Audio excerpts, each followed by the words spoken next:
وين الضمير؟ ماتت العزي بقلوبكم بالخوف. شو عم بيصير؟ كل يوم مذابح بغزة عم نشوف. معكم الله شعب فلسطين، حكامنا باعوا القضية لجيفري إبستين. منافقين ملوك نايمين، لا مقال ولا مقام تحت العمامة وبيحكوا باسم الدين.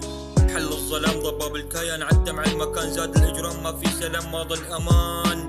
10,000 أسير انحكم عليهم بالإعدام، يا خلق الله والله حرام. وين حقوق الإنسان؟ وين العدل؟ إمتى تصحى أمة الإسلام؟